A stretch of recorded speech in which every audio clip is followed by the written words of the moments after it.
Good Okay, it afternoon. is preparing.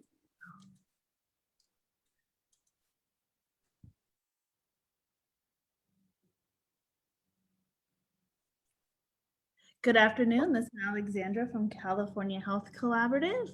We have Devondria here. She's a licensed marriage family therapist in Kings County. Today, she's going to talk about ACE and trauma and how it impacts moms and babies. But before we get started, we have Courtney here from NAMI. She is going to give us a brief overview of the walk. Go ahead. Hello, everyone. I'm Courtney from NAMI Fresno. I'm a program director. NAMI is the National Alliance on Mental Illness for Fresno. We have our walk coming up. It is our largest fundraiser event of the year where we reduce stigma, promote education, and just as a community whole to come together to support mental health for all. More information can be found at our website at www.namiwalks@namifresno.com. Sorry, our email is www.namiwalks@namifresno.org, and our website is namiwalks.org/Fresno. Thank you. Thank you, Courtney. Devondria, do you want to go ahead and introduce your colleagues? Yes, hi, I'm Devondria Sanchez, as Alex said, licensed marriage and family therapist, founder, owner of Finding Inner Transformation, better known as FIT. I am also known as the FIT therapist on social media, where we believe that FIT mindset is more than the physical, but it's also the emotional, mental, and spiritual, which makes us a whole person. I'm glad to be able to be part of this awareness campaign, movement, purpose that we believe that all should have, destigmatizing mental health, even as it relates to those in maternal mental health as well. My amazing team is Ms. Chanda Jackson, who is a doula, and Ms. Claudia Williams, who is also a coach and marriage and family therapist associate. They will get an opportunity to introduce themselves and talk about the ACEs. So let me go ahead and share my screen so we can get started.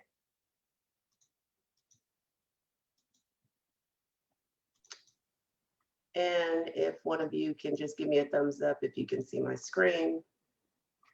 Perfect. And of course, there we go.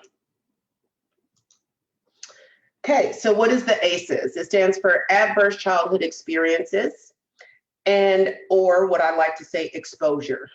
These are things that someone under the age of 18 has been exposed to, different experiences that can eventually affect their adulthood as it relates to health, mental health, socialization, vocation, and relationships. And so back in the 1990s, just a quick overview, Kaiser did a large study in the 90s and linked with the CDC, and they recognized about 17,000 people were screened during this time on different adverse exposures they had had before the age of 18. And it asked questions as it relates to physical abuse, psychological abuse, neglect, loss of a parent for any reason to include incarceration, mother treated violently, so they were exposed to domestic abuse, substance use of someone in the home, mental illness of a caregiver, and criminal behavior in the household. And so when we look at these different exposures that children could have been affected by, Kaiser said, well, why are these people having all these health issues later on in life? And they were able to see some of those links. Unfortunately, and fortunately, it provided a lot of information. Unfortunately, it was very limited by the screening of people that they had surveyed. So 60% of the individuals were over the age of 60, was predominantly Caucasian. It was 75%, Caucasians over the age of 60. And we recognized that most of the folks had a college degree. Well, that left out a lot of people to be able to identify what other exposures could prevent or contribute to people having a mental illness or some kind of social ramification. So over the course of time, bring us 20, 25 years later, we recognize that even people living under-resourced or segregated neighborhoods, frequently moving neighborhoods and areas, food insecurities, racial, generational, and historical traumas also played a major part. So when you've had these adverse childhood experiences, This then interprets how the body responds, or physiologically creating toxic stress. And so we're going to talk about that a little bit more. So this is what the pyramid looks like. If you ever Google ACEs, or the Adverse Childhood Experience Study, you will see this. And if we looked at the bottom-up approach, we see that generational embodiment and historical trauma. So I love this one because it recognizes that there are things that happen culturally or historically that can affect a child or an adult's ability to be their best version of themselves as they become an adult. Social conditions, adverse childhood experiences, of course, disrupted neural development, social, emotional, cognitive impairment, health risk, diseases, disabilities, social problems, and this could lead to early death. So we'll talk about that a little bit more. So this is what it looks like when we look at that pyramid. We're talking about more prone to injury, so fractures and traumatic brain injury, of course, mental health, more risk for moms in this particular case being exposed to depression, anxiety, suicide, and PTSD. Now, we do recognize anyone that has childhood adverse exposure experiences. Definitely this falls across the board, but for the sake of this presentation, we're going to talk about moms. Maternal health issues, even to include fetal death, and that's a scary thing to hear, especially for moms who are currently pregnant or for anyone who wants to eventually become pregnant. Maybe it even constitutes an unwanted pregnancy, so not being able to set boundaries and use safety measures in order to not become pregnant. Infectious disease such as HIV and STDs. Cancer, diabetes, we know that it's more prone to heart problems. Obviously, anytime you're exposed to toxic stress, we're talking about complications of our health, of our physical health. So alcohol, drug abuse, unsafe sex, which can then go back to unwanted pregnancies. These are all interconnected. Education, occupation, or income problems, financial insecurities, not being able to make ends meet, maybe dropping out of school or not being able to sustain employment. These can all affect an adult. And again, more in particular, maternal population. So it doesn't mean that eventually we cannot get through this. And my colleagues would definitely talk more about what some of those things that could be buffers to adverse childhood experiences. So the more ACEs you have, the more at risk you are. So if we look at this diagram right now, we're talking about 4 or more. That's, when we think about the 10 questions, 4 or more, a lot of folks have been exposed to, as we've seen just in why or how the adverse childhood experience study even came about. So when we think about the people that were the 17,000, one of the largest studies that we talk about, emotional or behavior or psychosocial studies that are out there still to date, that's a lot of people who were surveyed, and we're talking about people that would probably be considered a higher echelon socially, economically, diversity-wise, when we're talking about the majority population, when we're talking about 60 or over, people were able to look back and see that they were rating themselves a little bit higher than maybe others. And so I'm glad that they put in the historical and generational trauma, because now this definitely has opened the door to the urban community. So if 4 plus more, they said that you're more risk of having medication and being in the hospital and having to get physical health resources involved. And this can definitely play on the mom. So here we start off as a little person who may be going through 4 or more ACEs, whether it's neglect, domestic violence, food insecurities, whatever that ends up being, and these things can happen. And obviously we've seen that that's not an exhaustive list. So when health risks are associated with high ACEs, let's talk more specifically to maternal mental health. So when adults become parents, the effects of ACEs have on their own bodies, minds, and behaviors. Remember, we are not just a body. We are also mental, social, emotional, and spiritual. So we see how it can influence and have experience on pregnancies as well as the physical health of the baby. So we know there's now information and research tied to epigenetics, shortening telomeres, and that could impact the baby's ability to learn and develop. So when a pregnant woman is exposed to chronic or toxic stress, large amounts of hormones are released into her bloodstream, typically cortisol and adrenaline, and can change the developing fetus's own stress response system. That's just one of those things that we don't maybe take a look at because we can't see it. So a lot of us are really living in high stress and not even know that we need to have relaxation and we need to take control of our bodies or being more calm and content. So these things are happening in utero. Maternal stress hormones cross the placenta as early as 17 weeks pregnancy. We're watching changes happen within the first trimester to babies. We know that it's already pretty risky during that time, and definitely, I would imagine my doula can speak more to that than I can. Women with high ACEs are more likely to develop gestational diabetes and high blood pressure. All of these things are associated with stress. One of the number one reasons for the emergency room visits to date is stress related. So whether it be from migraines or to panic attacks, high blood pressure, all of those things are connected. They are more likely to deliver prematurely or have a baby that's underweight or requires the NICU. And that could be a stress and strain on the mom as she's trying to worry about her child, but it oftentimes neglects to worry about herself as well. But these are outcomes that could potentially happen. Even when they deliver full term, their babies are at greater risk for developmental problems, again, causing physical aspects on the mom. So what's happening in utero, fetal distress, low birth rate, attachment problems. I won't really go into these. Some of this will be covered a little bit later, but motor skill development, premature labor issues, obviously developing lungs and things like that, neurobehavioral abnormalities, and then the bottom-up approach. So when that brainstem is affected, it makes it very difficult later in life for that frontal lobe to develop the way it should. We know in general, stress causes problems in the body. So hair loss, asthma, weight gain, where sometimes we're, as pregnant moms, we are already thinking about weight gain.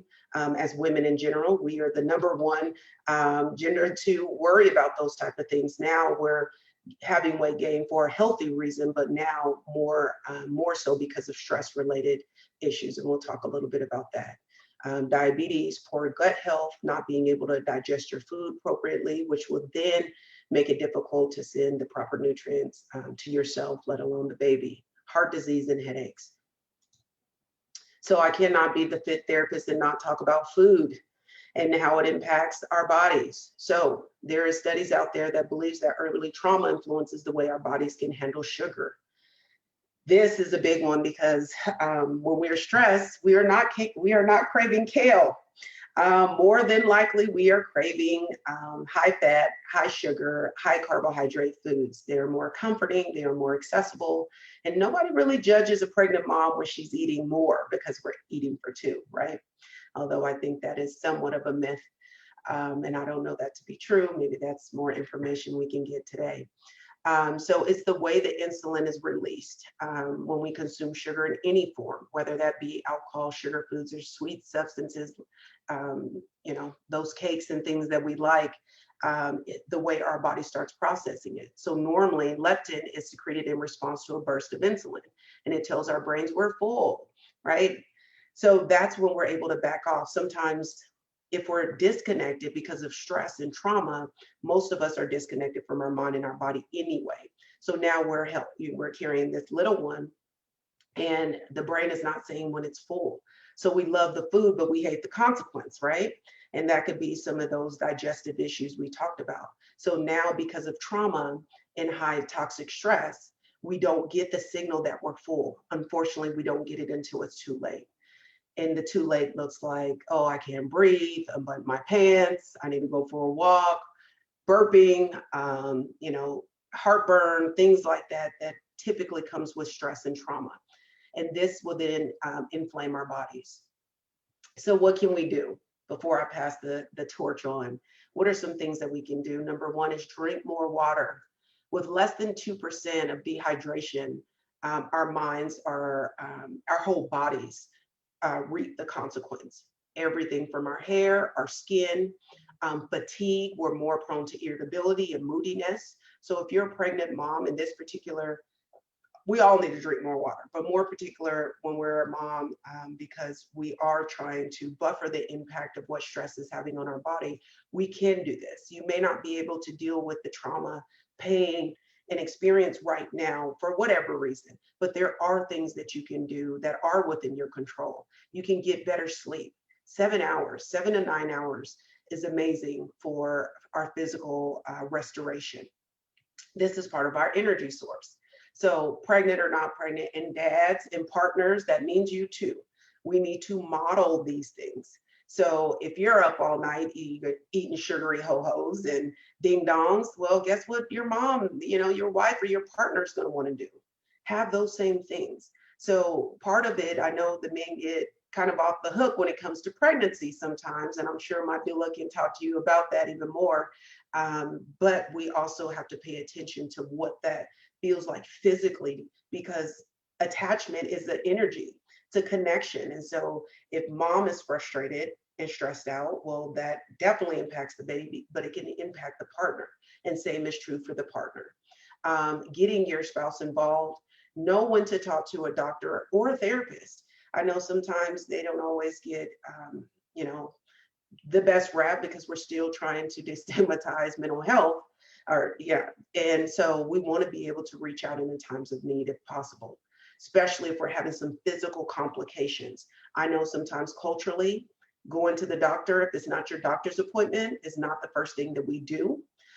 However, know when to go, especially if you're not feeling like, yourself, even though your body's already been hijacked. Movement is the best thing we can do. Exercise has been shown to decrease depression, anxiety, worry, frustration, anger, so many aspects of mental health, up to 74%. So it is by far one of the most underutilized drugs next to food to be able to reduce inflammation. What spiritual practice can you include? Whether it's prayer, meditation, yoga, whatever it is that you believe connects you to something greater than yourself. Prayer, Bible study, whatever that looks like for you. We are a whole being, and in that has some of those inclusions. And then eating a non-inflammatory diet. Well, what does that look like? No processed food, as much as you can. I tell people, yeah, you're going to want to eat those things, but if you eat something healthy, it doesn't undo the healthy stuff you put in your body. So you had a cheeseburger, the next day you decide, okay, let me have a kale salad and some fruit and things like that. You're still getting in those good nutrients, which is best for you and baby. And there are some references. Here's my contact information that will be available, and you can always reach out to NAMI or the Maternal Mental Health Collaboration Facebook page. Thank you, Devondria. That was such a wealth of information. We appreciate your thoroughness. Thank you. So, which one of our team members are going to go next? Next is Miss Claudia, and she can introduce herself. Thank you, Claudia. Hello, everyone. My name is Claudia Williams Dobbs. I've worked in community mental health for a little over 4 years, worked in the children's unit from ages 0 to 18, as well as worked with some of the parents. So where I work, we work with a lot of children who are in the system, CPS system, who have been removed from their parents, who also are in probation, but mainly those who have been traumatically affected in some way. And for some reason, they weren't safe at home and had to be removed. So let me see if I can share my screen. Let's see.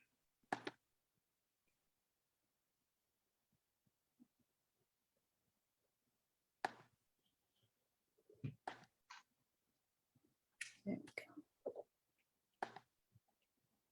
Let me know if you can see it at all. We can see it. Well, Okay, very good. Do I need to enlarge it? I don't know what you can see. it's I slowly. believe it's loading. Oh,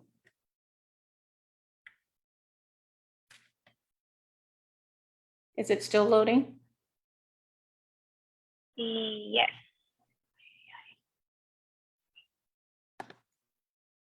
I can try to share mine if you want. Let me know. Okay, how about now? Still loading. Oh no. So my internet connection is saying unstable. Let me try to share my screen with your PowerPoint and see if that Okay. works. And then you could just tell me next slide. Okay, thank you. Okay, so you want to stop share. Stop share.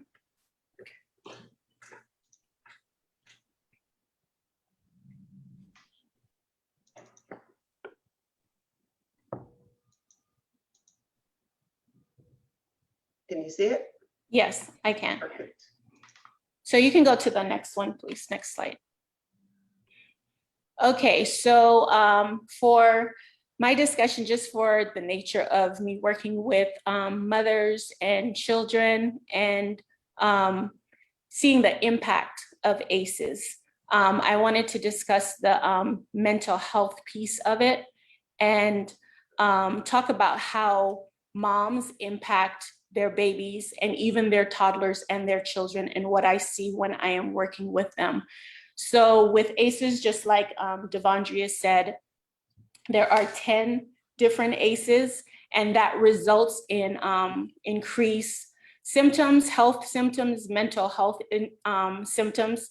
And so for me, there's increased suicidality that I see. There's a greater chance of depression, PTSD, and anxiety, increased use of substances or risky behavior, and alcoholism as an attempt to kind of like manage the symptoms related to the ACEs that a mother might have experienced. Also increased chance of ending up in abusive relationships. So I see parents who use substances and then their children are taken away from them and end up in the system. And then they come to where I work, our facility, to get treatment for their substances, also to help with them to reunify with their children. Next slide. Okay, so there are 7 domains of impairment when we talk about mental health. And I wanted to kind of talk about it in reference to the mom as well as the child, because it shows up. And when I was doing research, it says, and even in practice, a mother or a parent who have experienced adverse childhood experiences are more likely to have children who grow up and also have adverse childhood experiences. Because if you think about it, when you have a baby, the care provider that they're with, their mom, they're the one that they're learning how to mirror. That's the first example that they have. So if I have a mom who has difficulty attachment, and what that looks like is an inability to have that interpersonal connection or relationship with people, then that's also going to affect how they connect with their child. So if they're unable to connect with others because of PTSD symptoms, because of trauma, because of anxiety, because of ACEs that they've experienced in their childhood, it affects then how they parent their child, how they connect with their child. Also, there's that dissociation, difficulty identifying their emotions or being present in the moment. So if a mom is unable to identify her feelings, they're gonna end up with a child or a baby who's also unable to identify their emotions or effectively express their emotions. Affect regulation. So if you have a mom that is struggling because of her experiences and she can't regulate her emotions, then she will be unable to co-regulate her child. So if the example that I have is like a Coke. If you have a Coke bottle or a soda bottle and you shake it up, right? That would be a dysregulated person, all the carbonation that's bubbling on the inside. And so we all know that if we take it off rapidly, it's going to spew over the place. So the ability to regulate is for them to be able to slowly remove the cap and just let some of the carbonation fizz out, right? That would be an example of appropriate regulation. So when a mom isn't able to do that, then that'll show up in their child. And what I see in treatment is a child that is yelling, having outbursts, screaming, not able to calm themselves down if their goals aren't met or their needs aren't met. Behavioral regulation, also you see increased impulsivity. So in adults, what that looks like is like Devondria was saying, maybe unprotected sex or using substances, a lot of risky behavior because they're not able to regulate their behavior. And in children, it correlates because you see that same impulsivity, that not thinking before they respond or they react. Cognition has to do with your thought process. So being able to reason and being able to consider the consequences or the your actions and what it's gonna lead to. And so if you have a mom that is not able to mirror that, then in turn you have a child that ends up growing up and not being able to reason, right? They're acting out impulsively, and that has a lot also to do with the trauma that they've experienced and functioning more emotionally, right? Than with the, why did I go blank? Functioning more on their emotions versus their cognition, being able to reason and using that frontal lobe, functioning from the brainstem, right? Versus from the frontal lobe. And then we talk about the biology, and biology has to do with the somatization, your mind-body connection, having that connection where your mind is controlling your body. So for that, it could be where you're anxious and it shows up in your body as you may be becoming nauseous or you vomiting. Self-concept, if you have a mom that is insecure, not sure of their parenting, not sure of who they are or how they view themselves in the world negatively, is going to show up in how they parent that baby, right? So they may not invest as much time in the baby because they're not investing enough time in themselves. They don't have that ability to see themselves as valuable. So that may affect how they parent their child and how they give time to their child and how much time they spend. So that's where that neglect come in. The need is not met, right? Or the abuse that they saw in their childhood shows up in how they parent their child currently. Okay, next slide. So when we talk about ACEs, it can be gloomy. So when you're hearing about it, a 4 or more, and if you are ever to take the ACE, and the test, the quiz, and you find that maybe you have 1 or 2 or 3 or 4 or more, there's this feeling like I'm doomed. What does that mean about my life? What does that mean about my health? What does that mean about my future, the future of my children? Because these things we're talking about are intergenerational. What I learned before, I'm going to pass on to my children. But the good news is that resilience can be fostered. And sometimes when we hear the word resilience, we tend to believe that's something you naturally have. But actually, that's something that's fostered. That's fostered through connection with others, somebody who can pour life into you and help you get over those barriers. And as you get over those barriers and you see that you can overcome, that builds a sense of self-efficacy. And you realize that those things that occurred in my childhood, or maybe I saw my mom go through, I don't have to continue that same cycle. It can be broken. And then that can also help restore that bond a mom can have with their child, because they're no longer thinking as themselves as the problem, but realizing that this is a pattern, right? It's not me. It becomes less personal. right? It's a pattern, it's something, it's a behavior that can be changed. So new behaviors can be learned. Devondria kind of mentioned this she did mention it, self-care, the stress busters that she mentioned, exercise, diet, mental health, doctors, just taking care of yourself. And a key thing that I wanted to mention, when we think of self-care, we often think of self-care, we think of going to get our nails done, going to a spa day. And for some of the moms that I work with, they can't afford that. But self-care doesn't have to cost you that much. It could be just a simple walk around the block.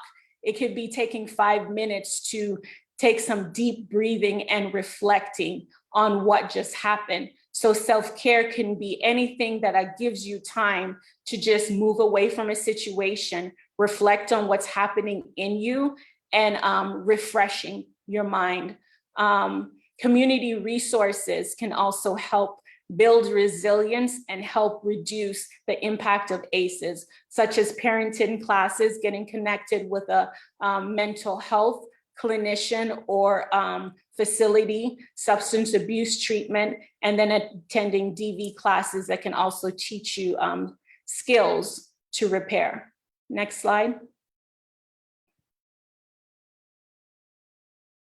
Okay, so screening, I think this is important if you are a provider or clinician or anyone who are coming in contact with women who are pregnant, because per acesaware.org, 1 in 4 pregnant women in California have 2 or more child hardships. So if they're able to be screened and connected with resources, it opens that line of communication for them, where during the screening, they can start talking about these issues. And most people, when they're talking about it, they get an opportunity to realize, like I said before, that it's not really a problem with me. It's a pattern that has been passed down from generation to generation. And since it is a pattern, it's about behavior. Behaviors can be retaught. I can be retrained. I don't have to continue presenting in life the same way. I don't have to continue viewing myself the same way. It can create a positive self-concept, right? Build self-efficacy, and then help them as mom realize that they can get what they need to be a better parent than maybe their parent was. Opportunity to provide education about their mental illness, the depression, the PTSD, the anxiety, the source of it, so they can build resilience. And it increases the understanding and can help build self-efficacy, because that's the goal. We want to provide the tool so they can realize that they have what it takes to do the parenting, to be the parents, to stop the cycle, right? That has proliferated throughout their past. And so that's the goal that we hope that screening will do, and connecting women and babies to resources. And I believe that's the end, the last. Thank you so much. So I do want to ask a couple of questions. You kind of moved around on me, and I know you know the answers. So how does maternal mental health impact a child's academics, right? So as the child has grown 0 to 5 and mom is experiencing anxiety and depression, what does it look like in the academic world for this kiddo? So academically, it can show up as ADHD. It can show up as reactive attachment disorder. It can show up as oppositional defiant disorder. It can show up as learning disabilities. It can show up in so many different ways. The ACEs can. Yeah. And so we spoke about nutrition, and Devondria, and I'm a big advocate for nutrition. Devondria spoke about that in regards to moms and adults. Now let's talk briefly about how it impacts our kiddos. So that could be a Capri Sun, that could be a muffin in the lunch bag. Can you speak to that? Yeah, well, we know that those processed foods are highly addictive. I mean, if you look at any research, we see that it is almost more addictive than heroin. Actually, with about 14% of people who use heroin for the first time typically will not be addicted. But food, the obesity rate in America is around 50% for overweight and somewhere about 75% of obesity. So when we talk about heroin addiction at 13%, but we talk about this, so we're talking about our children. Number one population is Black women and Hispanic women, and then so is true to the male counterparts. Well, guess who's cooking the food for the kiddos? It is those parents who are struggling with obesity and being overweight.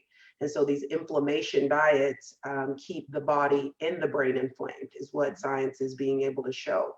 So the worst thing you can do for someone who's had trauma, which is inflammation already of the brain and the mind, it is to give them a inflamed diet. And so unfortunately, a lot of it is lack of education, lack of money, but it is being able to put together something that still is affordable, that gives them the same, peach is not as good as, Sour Patch Kids, we got it. But you can make those swaps. And like I said, it does not undo. Yes, and the kids adapt over time, right? They adapt. do. Their taste buds change, and then they're willing to accept that food. Thank you for that information. And one last thing, you spoke about self-care, which is so important. And we spoke about self-care for moms in particularly. I think that a lot of times moms will forgo their own mental health or their own physical health or what have you, and to feed into their families, right? So I just want to echo the significance of that. If you have anything to say about that. I agree. Self-care is important. And as moms, I think we feel like we have to take care of everyone and we can't rest until we do. And even after we do, we sometimes feel guilty, right? For taking that time because we should be doing something else. So I think it's important to have a community of people around you that rally that for you, right? Mental health providers, maybe your friend that is going to speak life into you and tell you, girl, go sit down. You deserve that time. Take a break. The laundry will be there. The dishes will be there. You can get back to it because it goes back to being on the airplane, right? You have to put your oxygen and mask on first before you can take care of your kids. Because if you don't, you're going to pass out. And if you're down and out, then what happens to your family? It all falls apart. So self-care most definitely is important. And don't feel guilty. Can I just add that something Claudia said is that it looks different for everyone. And I think that's important. What may be self-care to me may look very different for Claudia and you and everybody else, even here on this panel. And so embracing what I think the key word is being able to restore and reflect, and rejuvenate. Because if it's not rejuvenating and restoring, then it's not a self-care practice. So I love that she picked on the fact that it's going to look different across the board. And I just thought that was really important. It's such a significant topic. So let's just sit here for a second. I know we have one more speaker, but one thing I do say is, I love to exercise. And so for me, self-care on a daily is to exercise. And I often say it's similar to brushing your teeth. You brush your teeth twice a day. Now there's levels of self-care, right? So since I'm doing that daily, what can I then do above and beyond, right? Maybe that's every other week, maybe that's monthly. So I really want us to look at self-care as in a range, right? And how can we implement that? And as I was driving today, I was kind of thinking about Mother's Day and how we tend to do what our families want us to do, right? But if it's a day to acknowledge us, what would be wrong with us doing what we want to do, right? But I think that as mothers, we tend to do what our kids want us to do, which is great. But ideally, we need to start taking care of ourselves. Anything else? I agree. And what I want, Alex. Right. I agree. And what I wanted to add, because this is what I do with some of my moms that feel guilty, I tell them, you put your kids in timeout. Some of them, that's what they do. Put yourself in timeout. Tell your kids, I'm putting myself in 10 minutes timeout. Here's a timer. You cannot bug me until this is over. And you go in that room and you take a breath, you listen to music, you do whatever it is you need to do, right? To regulate yourself so you can go back out and function in an appropriate way so you can manage your kids. And that's a form of self-care. Just those 10 minutes by yourself with no one knocking at the door. You can go to the bathroom by yourself. You don't have to worry about mom, right? And so even just simple things like that, training them that 10 minutes, mommy time. Yeah. And you're modeling for the kids, right? Especially the female children in the home. What is self-care? What does that look like? And the kids adjust. So eventually they know mommy's going to go away, right? My children know every morning mom's at the gym, rain or shine, and they adjust. Perfect. Claudia, is it safe to say moms should be setting boundaries, for self-care, letting their kids know, or I know mom is not available 24/7. Yeah. And really embracing the partner, right? And really having him or her have the role of the partner within this self-care approach. And it's okay. Those are boundaries, right? We're teaching boundaries, and it's okay to use tools. So timers are important, because sometimes kids, you tell them, okay, in a minute, they write back 2 seconds later. Their time and attention span is just different, and they don't have that gift of being able to know what time is. So when you say give mom 10 minutes, you may have to use a tool to show them what 10 minutes is, and it's going to feel like forever. But now what you're teaching is their ability to self-soothe, self-regulate, set boundaries, and patience. Increase what they already have in them is their patience, but they have to learn and grow and practice into that. And I just love it, because then they're learning patience as adults, right? I just love this topic. But we need to move on. Oh, one last thing, Claudia, where would we find you? I have all of our clinicians for maternal mental health, but for our kiddos, I'm always limited. Where would we find you? So currently Kingsview, behavioral health, they do have a children's department. Yes. Thank you, ma'am.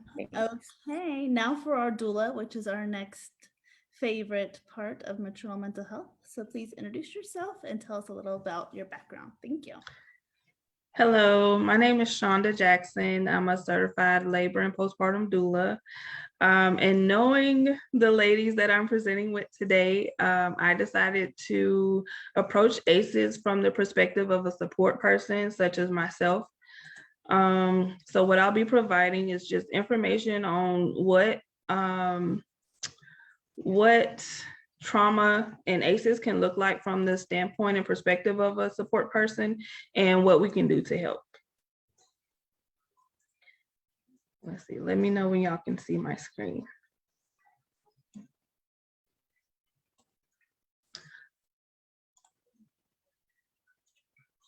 So for those who are not familiar with a doula, simply put, a doula helps you best do you. My job is to help you do you in your birth experience. The term doula is originally defined as a woman's servant.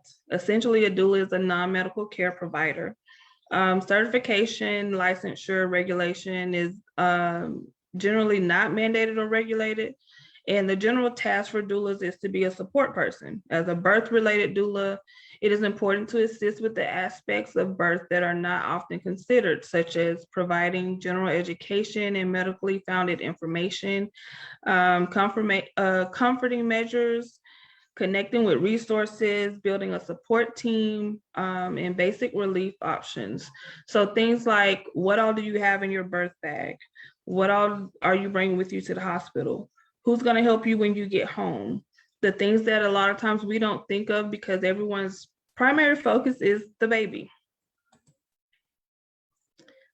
In addressing trauma as related to pregnant and birthing persons, it's really important to note that the experience can be related or unrelated to pregnancy and birth directly, and can occur prior to the current pregnancy, during the pregnancy or delivery, and even after baby is born. When it comes to trauma that occurs before this pregnancy in particular, experiences unrelated to pregnancy and birth can include instances of abuse, such as domestic violence or sexual abuse, neglect, which may look like maltreatment in childhood or lacking in resources, and then exposure, which can be living in poverty or experiencing or witnessing community violence. We must be safe when these experiences are acknowledged or made known. And what I mean by being safe is to include practice and be aware of safe touch, welcome touch. No matter how great your intentions are, if it's unsolicited, it can be triggering, whether it be a hug, hand on the shoulder. I know some doulas who are properly trained practice prenatal massage. And we just have to be aware of a person's experiences and how these acts may affect their responses. Also be aware of safe terms. An example of this would be if you have a client or are around a person who is pregnant, they've suffered abuse, and you speak openly and opinionated about it, or even something as touchy as abortion. You just have to be mindful, and you want to be compassionate and considerate of the person you're around. Always be aware of consent and your client's or the person's level of comfort. Be conscious of your approach, not only in conversation, but literally, like I mentioned before, some gestures or movements can seem threatening or be a trigger. As for trauma before that is related directly to pregnancy and birth, it can present in the forms of pain, loss, and lack. The pain aspect can be someone who has a low tolerance of pain and did not receive the compassion needed to comfort them, such as someone saying they're hurting, and it may be something as small as a needle prick, but to that person, it's legit pain, it's real pain. And so don't undermine or discredit what they're feeling or what they're experiencing in that moment. Or it could be something as serious as someone receiving minimal care for pain during actual labor and delivery, or even afterwards, such as in a C-section. Pregnancy loss or the loss of a child varies, but can have long-term traumatic effects on a person. This can look like infertility struggles, miscarriage, or even abortion, which, even though it's viewed as voluntary, is still a form of loss. So we have to be careful not to be judgmental in the care and treatment and support we provide to people who've gone through that as well.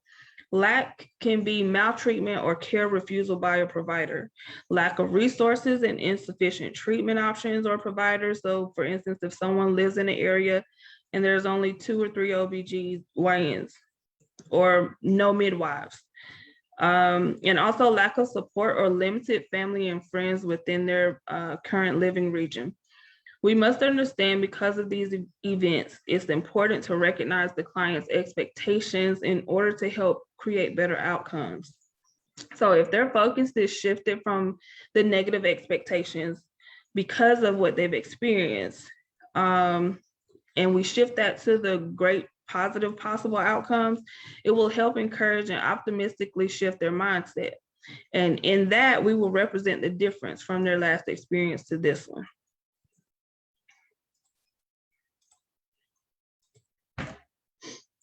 Traumatic experiences during pregnancy and birth can be life-changing. Sometimes a person will not even want to risk a second happening and will opt out of ever experiencing childbirth due to the attachment of the trauma. So they associate childbirth, breastfeeding, pregnancy with whatever the traumatic experience was that they went through in that time. So what I often instill in my client's support team is to hear her. And I use the term her because it kind of sounds better, but I do try and be, depending on my clients, I try and be socially aware and more mindful of the pronouns. A lot goes on with the woman's body during pregnancy and within the natural event of labor and delivery, but it is vital that we listen to the matters expressed by the person who is the center of it all. I always tell my moms, you're the quarterback. You make this play happen. We can't do this without you. So I stress the importance of a birth team because one member cannot hear her, if one member cannot hear her, then someone else should be listening. A birth team can include personal support people such as a spouse, parent, sister, friend, or even myself, a doula, but should be paired with professional medical support people such as the OBGYN or the midwife. I say paired because collaboration and cooperation must occur to create the best possible outcome and to achieve goals. The personal support team members and the professional medical support team members should be on the same page to lessen the potential for conflict and the risk of discomfort or complications for mom. Another crucial aspect of support is education. Educating is empowering and is also a way to advocate for someone. I make sure I tell all my clients, I can't speak for you. I can't sit in the delivery room and say, hey, doc, you're doing that wrong. But I can educate my clients on their options and on treatment and on pregnancy and childbirth enough to where they can speak up for themselves.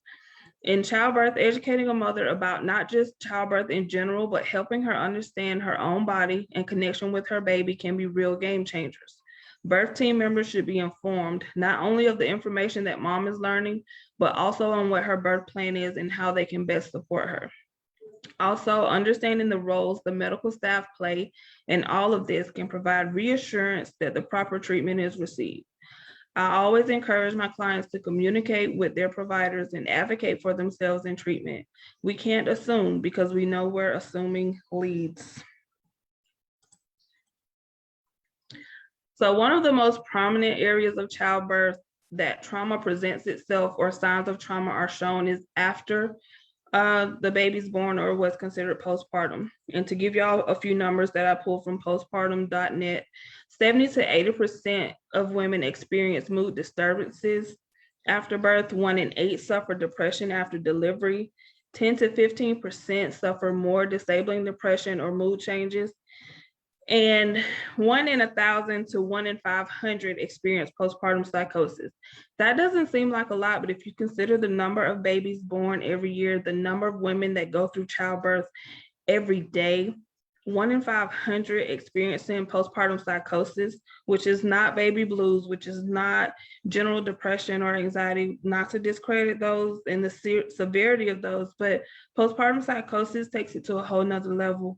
And although it seems this is the most likely area to provide support, we can't neglect the fact that most perinatal depression begins during pregnancy. Nonetheless, support is important, and the lack of support can be detrimental to the quality of life during the postpartum period. A birth team may look very different from the home team. So the people that help you during labor and delivery, the nursing staff, the doula, the midwife, you may not have all those people. 9 times out of 10 won't have all those people when you get home. But the transition of support and care should be coordinated between the two. The left hand needs to know what the right hand is doing. If we're going to hold and care for mom and baby, we have to know what the plan is. The more informed a parent or family is, the better they can adjust when unplanned occurrences happen. When it comes to addressing signs of mood disorders beyond what's known as baby blues, we must again be aware of our approach to ensure we do not cause shame, stress, or insecurity in the person. One best practice is to ask questions in regards to struggles or areas where support is needed. Reiterate what's said to make sure you understand. Ask what the person would prefer to happen or what support looks like to them. I can't come to a mom and wash her dishes while she cares for baby if what she needs is a nap. That's not helping her. She don't care about those dishes in that moment. Her issue is, I need some sleep. Can you care for baby while I take a nap? Sometimes it's best to just be observant to see where help is needed, not in a sense to judge, but definitely in an effort to help where it's needed. Parents are depicted as superheroes. We spoke about that earlier. And the overwhelming pressure to not falter or fail is often much heavier than the actual task of providing care for baby. Living up to society's expectations of what a parent looks like is way heavier and way harder than just being a parent sometimes. Compassionately make recommendations, or when necessary, and sometimes within consent, make a referral. So as a doula, I have to be careful to remain within my scope of practice. I have to know my business, and I have to know what's none of my business. I can't provide mental health treatment. I can't prescribe medicine. I can't perform medical procedures, but I can make that referral, or I can talk to my client and say, hey, the things you mentioned to me sound like this. I would recommend you talk to a doctor, your doctor, or a mental health therapist. Would you prefer I do a referral, or do you want to look this up yourself? So I will discuss these things with my client and make suggestions and make the necessary context. But always be aware if the behaviors of a client seem to be putting them at risk for themselves or those around them, please make the necessary referrals or contacts. And lastly, what now, not next? Now is in all caps, big letters, because changes and support and the way we assist mothers needs to change now, not tomorrow, not later. It needs to change now. What can we do to support and change the numbers? After taking the solutions provided by ACEs Aware and applying them to childbirth situations, these are some of the recommendations I came up with, and I'm going to read them directly from the slideshow. Strengthen economic support. Make referrals to resources. This is something as simple as if you know a pregnant person is homeless or is having trouble getting food, make that referral, make that connection, get that mother in connection with those resources, because if she is in this environment now, then baby will be born into that environment. And that's a tick on the ACEs. Promote social norms that protect, encourage, support, and diminish the superwoman syndrome. Make it okay for women or anyone to ask for help. If mom is struggling really bad, and even with dads, and dad isn't clear on what his next move should be, we should make it okay for him to say, okay, our family needs help. Ensure a strong start for children. Help mom in order to help baby. Again, if we get mom situated, stable, secure, happy, healthy, baby will more likely be in that same environment. Teach skills. Again, education is power. Connect clients to caring circles. Support groups are one example of that. Intervene to lessen immediate and long-term harms. The same way making a change for the better can have long-term impacts and have great effects on down the road. The same is true for trauma and harm, especially if we look at what the ACEs results have shown us. We have to be aware and we have to be willing to help. So again, I am Chanda Jackson. I'm a certified labor and postpartum doula. I believe that there's power in the name, so I consider myself a maternal wellness coach. I believe in the whole wellness of a woman, not just the baby, the belly, the placenta, the womb, but her spirit, her mind, and her physical health as well. I believe in supporting educating and empowering women and families through the childbirth process. And my email is my only contact information for now. My mobile number will be provided by request. Let me know if you have any inquiries on childbirth information or for services. Thank you. Thank you so much. That was a great presentation. I feel so empowered. I love the first slide. I think it said, doula, do you? Is that about right? Yes, ma'am, definitely. I just love it. And there's just so many pieces in there. I think that, we look at providers or medical providers as if they have the final answer, right? Mm-hmm. And in our bodies, we need to listen to what they say, right? But we do have a voice in that.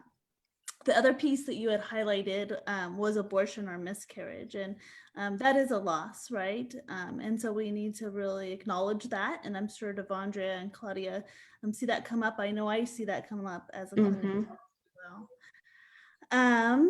Well, thank you guys so much. Do we have any last final thoughts, questions? I just want to thank my team, the team. They were amazing, and I loved how they, yes, that's my favorite. I love how they just talked about those trauma-informed practices that go, I would say by most professionals, are neglected and deficient. And so they highlighted every one of those as it pertains to mental health, as it pertains to being a doula. I love, Chanda, asking permission to touch someone. That's huge. And I know Claudia and I definitely, when we're talking to little kids, oftentimes they want to hug or they want to be standoffish, and just remembering the space that they're in. We can assume because they're children that they want to be touched, sometimes not even looked at. So we can't make assumptions about where people are. And so asking permission is valuable when it comes to someone who's experienced trauma. You know, I just thought of something. I do want to say one thing. Where are the doula services offered? Is it just Kings County? Because I know you ladies are from Kings. So doulas are all over. I personally prefer to provide service in Tulare, Kings, and even Fresno. Majority of my clientele has been in Fresno, but I really want moms to not feel that it is a class privilege to have doula services. A lot of doulas will work on a sliding scale fee. Medi-Cal has a pilot program where if you have their Anthem Blue Cross managed care, they'll provide payment for all of your doula services. So it's just a matter of just researching what's best fit for you and who is essentially best fit for you. There's a website called doulamatch.com that will provide information for the doulas that are local to you if they're on the website. Yeah, I think more and more insurance companies are seeing this. Oh yeah. TRICARE is even trying to get on board, so yeah. They lower, you know, preterm birth outcomes, so on and so forth. I could go on and on all day. Thank you so much, Anami. Thank you for hosting us. We do appreciate that. And if you have any questions, you can go to either NAMI's website or our website, which is maternaldepression.org. Thank you and have a wonderful ladies.